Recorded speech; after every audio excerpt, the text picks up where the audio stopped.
Go back to the early 2000s. You remember some of those iconic corporate scandals? The ones that really rocked our economy? The ones that were on the news seemingly every night? Well, we're talking about one of those today, Tyco International. And it's been almost 15 years since they made headlines. But what's interesting is today, they have really bounced back by instituting some of the most rigorous corporate governance practices, while at the same time building a highly ethical workforce. There is a very large conference room that you're seated in when you meet with them. And on one side of the conference room are blown up pictures of all the folks that have been prosecuted by the SEC on one wall that you're staring at while you wait to meet your maker, being the head of the enforcement division. Welcome to Resilient, where we hear the stories, really the firsthand accounts from leaders on risk, crisis, and disruption. And we get those stories by jumping in a plane and meeting our guests on their home turf. My name is Mike Kearney, and I lead Deloitte Strategic Risk Practice. For this episode, I had the opportunity to sit down with Eric Pillmore, the former Senior Vice President of Corporate Governance at Tyco, in the middle of Romare Bearden Park in Charlotte, North Carolina. And if you've ever been to Charlotte, especially in the spring, it was one of those beautiful mornings, and we just had to do our podcast, our conversation outside in front of Bearden Park's waterfalls. And this is going to become abundantly clear when you hear some of the background noise and the water. I've now had a few days to reflect on this conversation with Eric, and for me, it was fascinating. You're going to hear how Eric explains how he helped build a world-class corporate governance program at Tyco after the new leadership team was brought in to bring the company back to its glory and really to put the pride back into the brand, especially through the eyes of Tyco employees. So Eric, it's now, can you believe it, been 14 years since it happened. Just take us back to 2002 and give a little context on what happened. Well, Memorial Day weekend, 2002, the board of the company at the time concluded that there had been some wrongdoing at the top of the company, and it really was disclosed through some art transactions that the CEO was involved in his personal life. He was involved in trying to disguise, the tax exposure on some art transactions, and that led to an investigation that the board conducted in the spring. They fired Dennis Kozlowski in May, right on that weekend, and then began a search for a CEO to lead the company, out of the ashes of the crisis. And the crisis, to define it, was basically a larceny charge against the CEO and the CFO for the theft of $600 million, about $400 million in stock and about $200 million in cash that they had wired to their personal bank accounts. And the stock was the sale of their own holdings back to the company without public disclosure through the SEC. So you actually had a personal friendship with the new CEO, Ed Breen. Tell us how you got involved, because you were not at Tyco when all of this went down. No, I wasn't. I had worked for Ed for 4 years in a company called General Instrument, which was ultimately acquired by Motorola. And I left Motorola to embark on an internet startup phase of my career, which didn't turn out so well. But at the end of that phase, the Tyco situation occurred, and I had been reading everything in the media about Enron, WorldCom, and Tyco, and I'll be honest with you, I was very eager to get involved in some way. I didn't know how. And of course, when Ed's announcement was made that he was leaving Motorola as the chief operating officer and going to Tyco, the opportunity came up, and I had probably a half dozen people knock on my door that day and say, you really should call Ed and see if he'd be interested in having you at Tyco. You think you'd be a great team. So Eric, most people run away from the fire. Why did you run towards it? I'm curious. Well, Mike, the best way I can explain it, it was bigger than Tyco. As you recall, I'm sure, the financial markets in the U.S. were really in crisis. And I guess in a small way, I felt like the ability to step into the fire like that and right the ship and present truth to the markets about what a great company this was and how strong it was, how strong the assets were, how strong the customer base was, that we could, in our own way, restore confidence in that company and maybe in a smaller way, restore confidence in the American financial markets, which, I believed in for years. And I didn't feel like the media was giving corporate America a fair shake with Enron and WorldCom kind of swirling around the markets. So Eric, you reach out to your old friend Ed, and you say, "I'm interested." What did he say, and what ultimately became your role? Well, I said I'm interested in being the CFO. We had about an hour meeting at a hotel in downtown New York the third day he was on the job, and at the beginning of that meeting, I had my 10 classic PowerPoint slides on why I should be the CFO that I'd worked on for 4 days, and what he said to me is, look, you're not going to be the CFO. The CFO is currently in the job.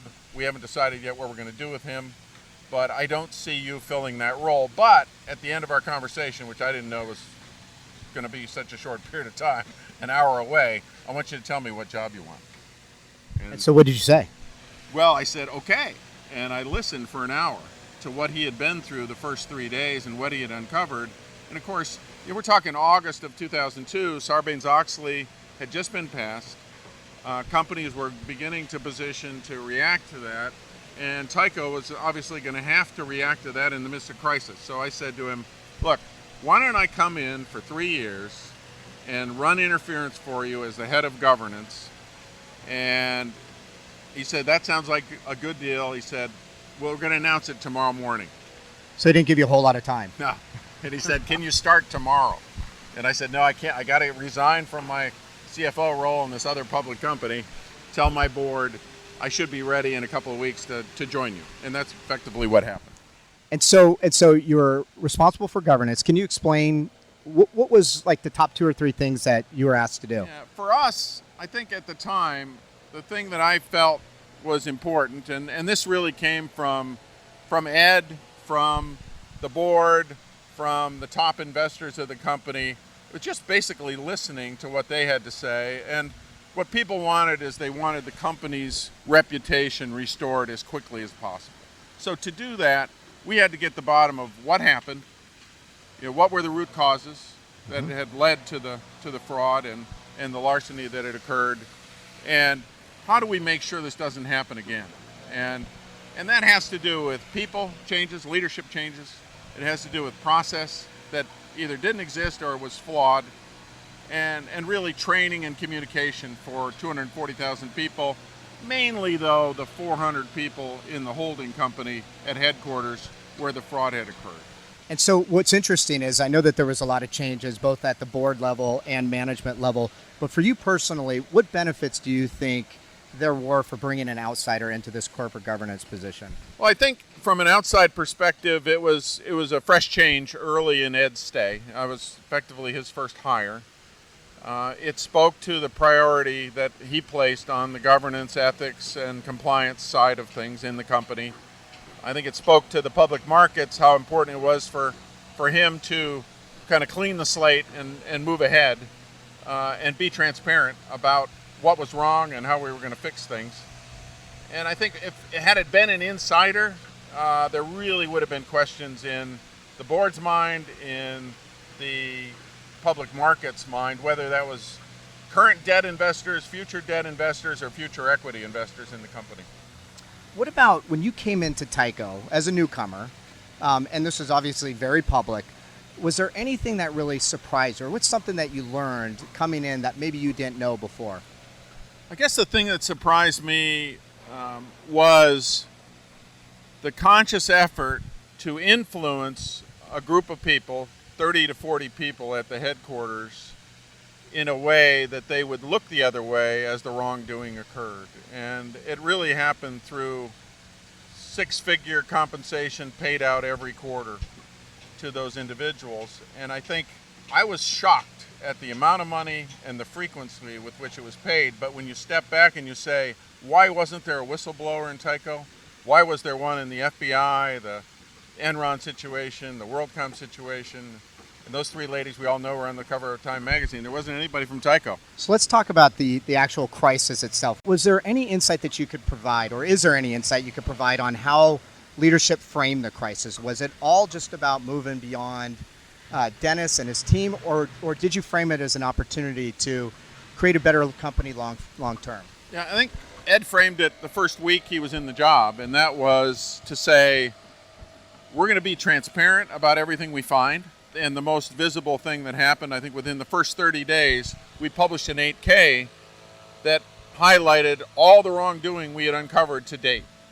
And we followed that process for the first 180 days of the turnaround, which I think was really important. I think he framed it as, let's take this company to the gold standard of governance.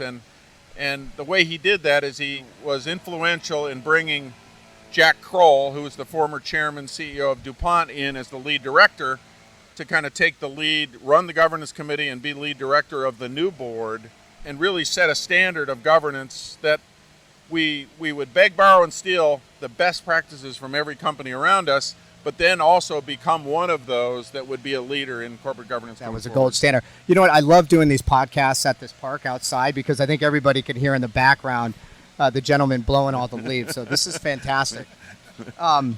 Let's talk about the investigative process.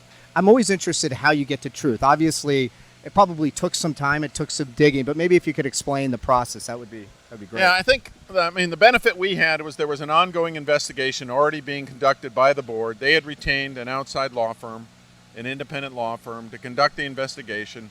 They were focused primarily on prosecuting the CFO and the CEO and getting to the bottom of what it would take to successfully prosecute those two individuals.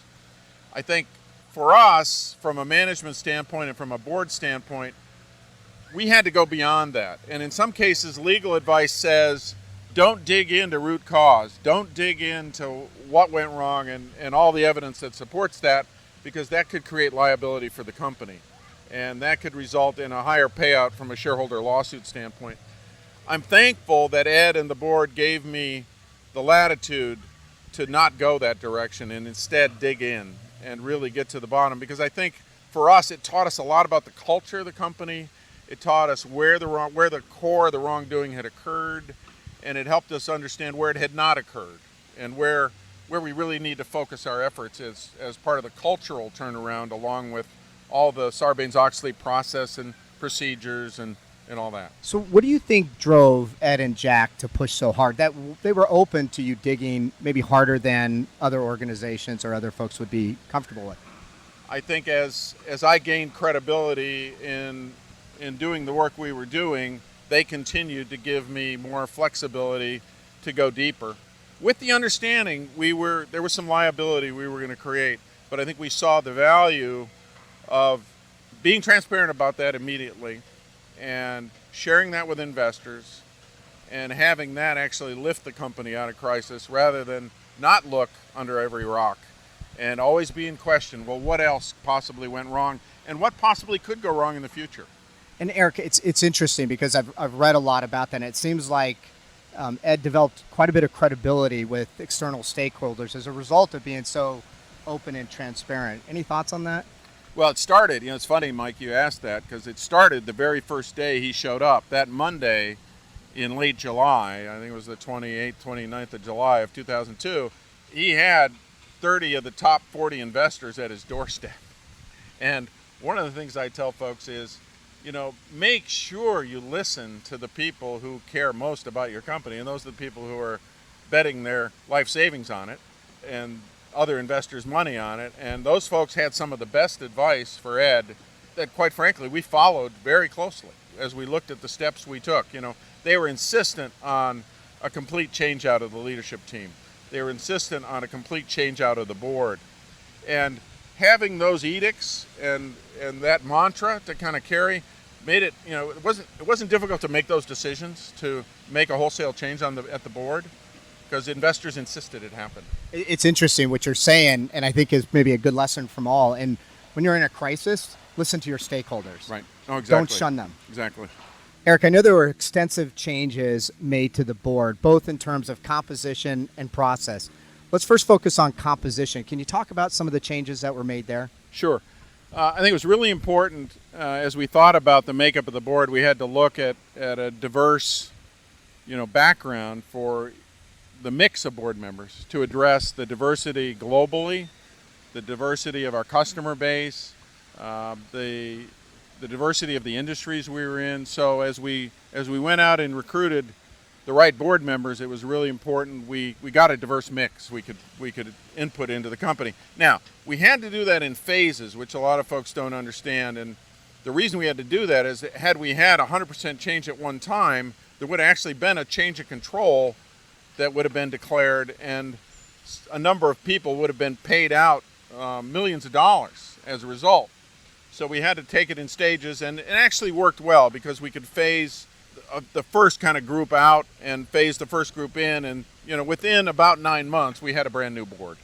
So no board members were retained after the 9 months? There were 2 board members that were retained as advisors to the board for a year. But non-voting? But non-voting, yeah. They were able to sit in the meetings until being asked to be excused by the new board. So they provided some history, provided some input, but other than that, they had no actual right to vote on any of the decisions that were made. And Eric, I read that there was a challenge because you came up with some pretty tough criteria.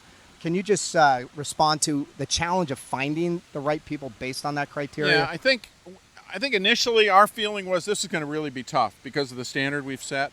But I think what we found was once we recruited the key members of the board early on, which included Jack Kroll as lead director and Jerry York as chair of the audit committee, they became the magnets for recruiting the very high quality folks that followed. And I think that, along with this passion of leaders in corporate America to participate in the turnaround of the financial markets, made it much easier than we ever envisioned as we started out. It's interesting. In some respects, that first hire may be the most important because, to use your words, they're the magnet that brings all of those other people in. Absolutely. How did you balance a focus on governance and a focus on running the business and growth? Yeah, this really came from Ed. I think one of the agreements that he and I had is that I would really focus on a lot of the wrongdoing in the investigation, and his focus would be on the employee base and the customer base going forward. And Ed's view was that we need to make sure we reach the employees and get their confidence in the turnaround of the company, because those are the folks that are going to touch customers every day. Now, one of the hidden benefits I think we had was the Tyco brand itself was damaged pretty badly as a result of the crisis. But most of our customers were buying product and services from sub-brands, and unless they're reading the Wall Street Journal every day, they viewed Tyco as their local salesperson or their local service person, and that was ADT, that was Mallinckrodt, that was our plastics business, our electronics business, which was had been branded Tyco Electronics, but wasn't really tied in the minds of the customer to the corporate wrongdoing. So to some extent, we were able to insulate ourselves, and actually sales grew every quarter through the turnaround sequentially as we went through that, which to be honest shocked us. Our bigger concern was with suppliers, where we had suppliers very concerned about our financial viability and threatened to cut us off, and we had to go out and spend time with suppliers building confidence that we felt we could generate a lot of cash early in the turnaround and be confident that we could support ourselves through that period, and that we were worthy of taking on credit positions with our suppliers. So what do you think? So reflecting on it, obviously there was a need for change at Tyco. So there was a burning platform to implement these practices. What's the difference between Tyco, and I know you consult with a lot of boards, and other public companies? I know that you said these are main things that companies do all the time. So what's the difference? Where do you see the gap maybe between what you did at Tyco and what certain companies do today? You mentioned the burning platform. The burning platform made it easier. I had a lot of people in similar kind of jobs asking me, well, what's different about your role? Well, the reality is we had the burning platform. We had a group of investors just anxious to see the company turned around. So they were very supportive of the implementation of these practices, and we had a board behind us, a CEO behind us, and it made it much, much easier to do, I think. And so that helped. I think from a standpoint of implementation, I think when I talk to groups and I talk to clients, the global nature of the implementation is something we really have to be, I think, sensitive to in the world we operate in. ethics is defined differently in Europe and Asia and in the U.S. and even within various countries in Asia. You know, in some places like Japan and Korea, to implement an ombudsman line and ask people to make a call to an independent party is kind of unheard of. You've got to figure out other ways to draw people out and speak up when something's going wrong. They're very unlikely to make a phone call on an 800 number in one of those countries. You know, Eric, I'm going to pivot to another part that I was going to ask you about, but I want to go there now, the Ethical Conduct Guide. There's a lot written about it. What I found was fascinating is that you shut the company down for a day to train all, I thought it was 250, but 240,000 employees. That's a lot of people, a lot of lost revenue. Can you maybe share that? Share some details on that? Sure. Well, the first quick story I'll tell you about the Guide for Ethical Conduct is I spent about 4 weeks writing the original version, which one of our board members, George Buckley at the time, one of our new board members, who was very active in the turnaround, and former CEO of 3M, he basically ripped the first version in half and told me to start over. Literally or metaphorically? No, he did. He ripped it in half and in the meeting to make a point, and he said, "Look, I'll help you." And so we were on the phone for the next 3 weeks, a couple times a week in video conferences. He was actually based in Chicago at the time, and so he helped me rewrite it using the Brunswick Code of Conduct Guide, which was the company he was CEO of at the time, and it turned out to be a best practice. The other thing I would tell you is, to get 240,000 people to acknowledge that they've signed the guide, which was one of the requirements of the board. They said, "Look, we want to make sure people get it," and they acknowledge they understand it, and if they have any wrongdoing to report, they're aware they have to report it at that time. Well, in my brilliance, sitting kind of alone one night, I decided I could collect 240,000 signatures from around the world individually. There'd be a lot of emails. Yeah, and not only did I do that 1 year, I did it 2 years in a row with faxes and emails, and talk about a disaster in terms of trying to collect, and verify that you've got all 240,000.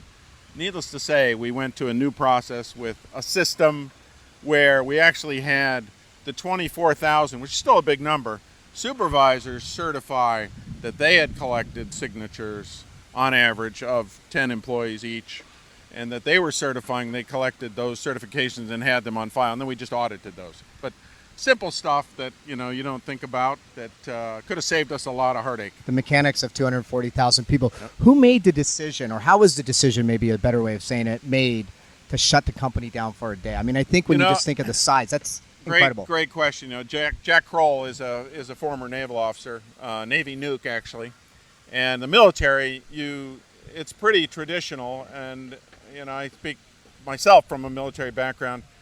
If you really want to make a statement about an issue, say it's a safety issue or an ethics issue, it's not unusual to have a stand down. Now, you might have it on a base, but to have it at 2,400 locations around the world on the same day is pretty unusual. But the concept came from Jack's military training to say, look, we think this is important and we want everybody to be engaged in a dialogue in this one day to put emphasis on it, including the board of directors.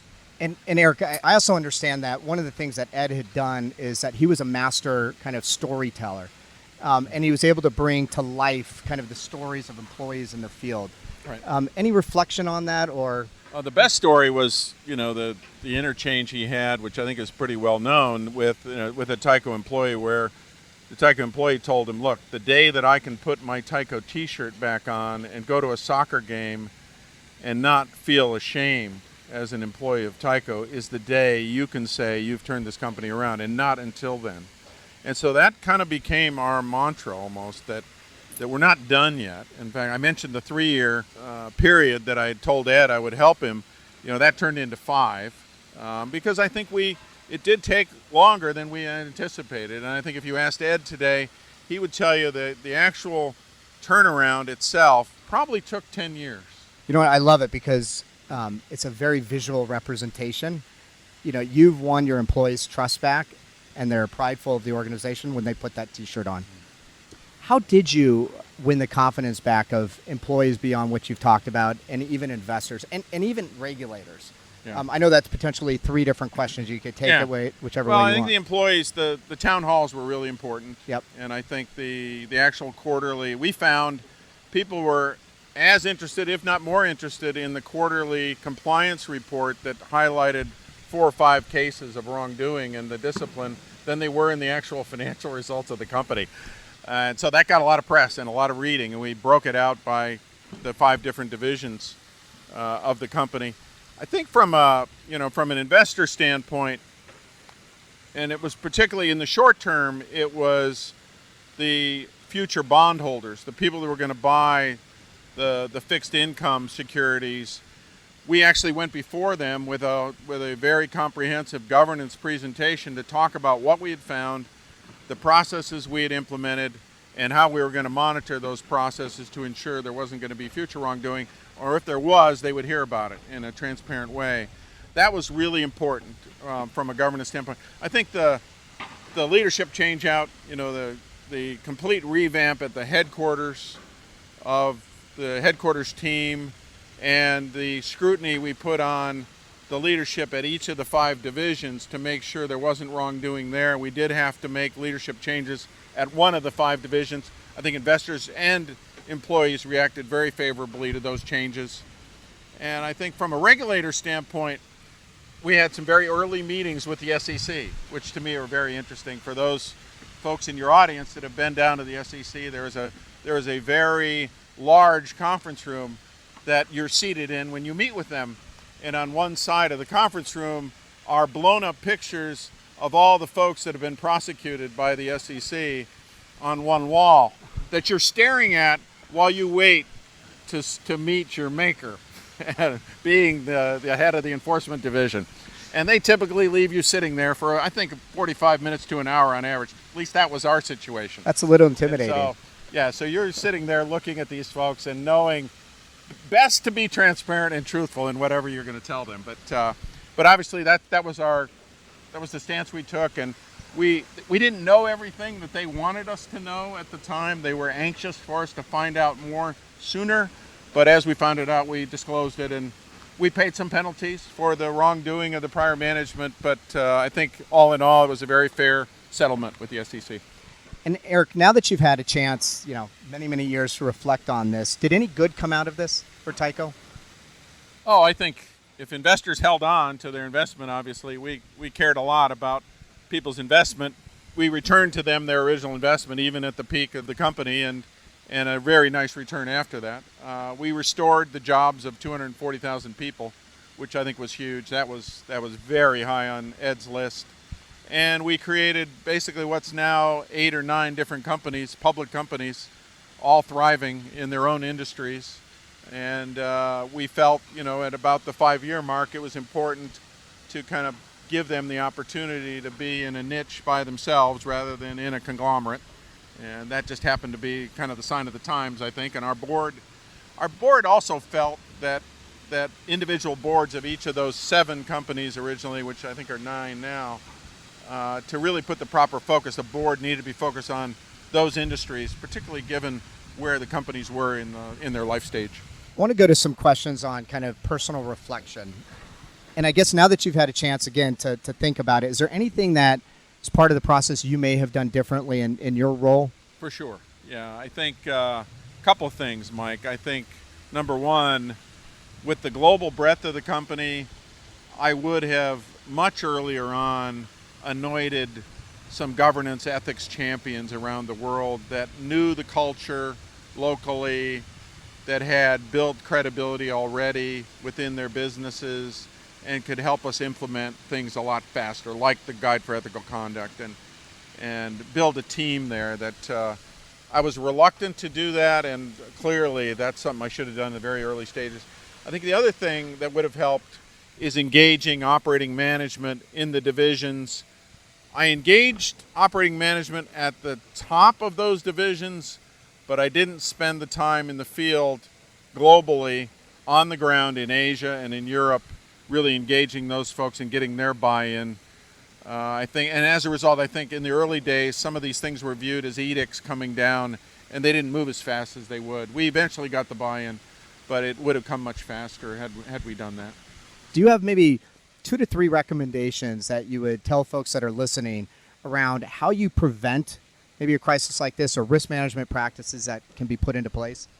Yeah, obviously our big problem in Tyco was a situation at the holding company that occurred. There were the outside audit firm at the time, to the extent internal audit was doing work, to the extent there was management doing risk assessment, it was all being done in the product divisions.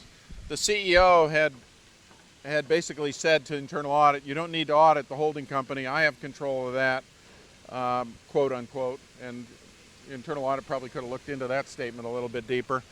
But I think to ignore both large holding company operations like that, or even more importantly, I think one of the things we learned in the work that we did globally was the further some of these operations were away from the center, and the more independent the leader of those individual operations felt he was or she was, the more risk there was of wrongdoing. We actually had, which is a very public case, in Singapore, we had a woman 3 or 4 levels down actually post-crisis in the company pull off a $7 million theft of cash by building up a balance, a debit balance in the payables account in a subsidiary that was buried, 3 or 4 levels down within one of our businesses.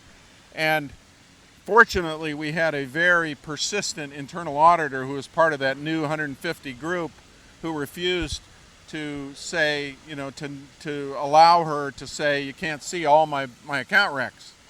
And out of that, he dug into the bank recs, he dug into the account recs and uncovered it. And there was a high-speed chase to the airport, and the woman was eventually caught and prosecuted. We got the money back. But there's an example of, she felt, she was far enough away, nobody was ever going to touch her. And I think we saw that in pockets around the world.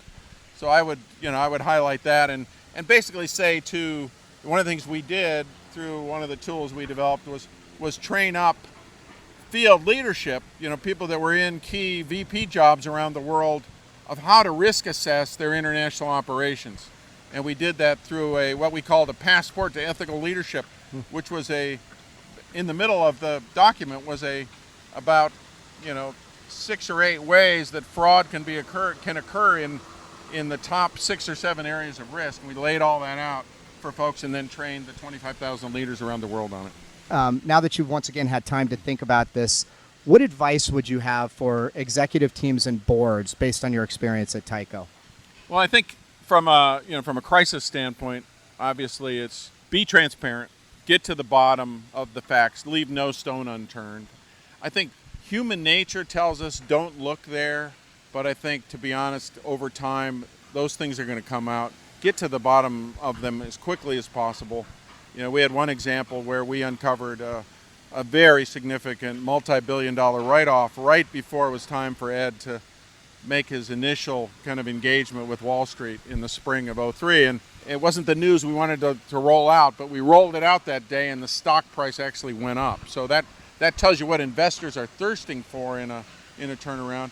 I think from a just normal operations standpoint, don't discount the value of strong financial controls.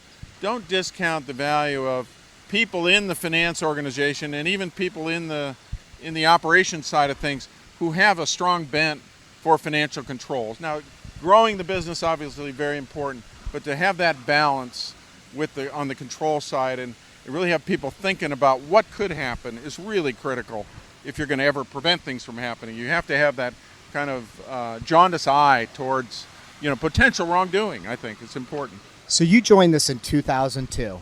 When did you step back, maybe sit in your chair, kick your feet up on the desk and say, we've turned this?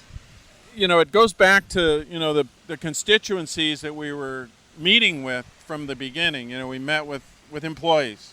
And those initial town halls were brutal. I have to tell you, I questioned why did we do this in the early days. But as I reflected on it and I saw the benefit of the venting and the healing process, as people healed and they saw and they gained confidence in terms of Ed's ability to run the company operationally and to be transparent with the wrongdoing, the tone of the town halls totally changed. We put together some very positive videos that we started to play both externally and internally, and we started to track our governance progress. I guess with employees especially, we tracked.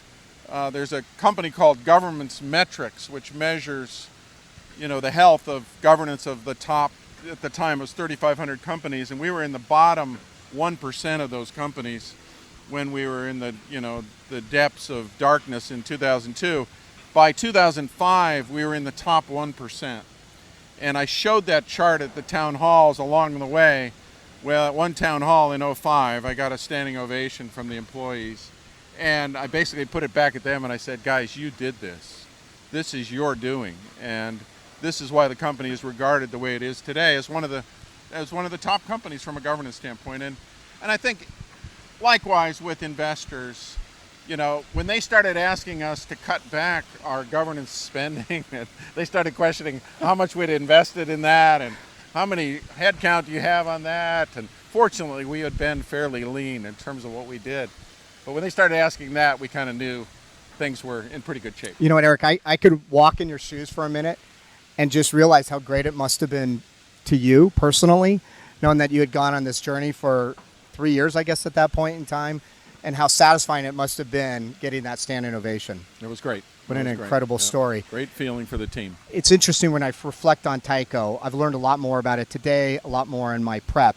And I think oftentimes people take away the headlines of when the crisis hits. But I think we've reframed the story not necessarily from the crisis back in 2002, but what great leadership can do to an iconic company, how important employees are, and ensuring that they are living up to the highest ethical standards, how important financial controls are, and probably most importantly, why good governance really matters at public companies in the United States. And there's so much more that we could debrief on. But I'd like to just ask one last thing is, if you were to impart on the folks that are listening, what is the one thing, maybe one takeaway after all these years that you'd want to share with them? I think it's the importance of the character of leadership. I think as a board member participating in the hiring of leadership management within the company, the character of people is so critical. And the character at the top obviously influences. As a board member, you may be able to influence the hiring of the CEO and the hiring of some of his key direct reports.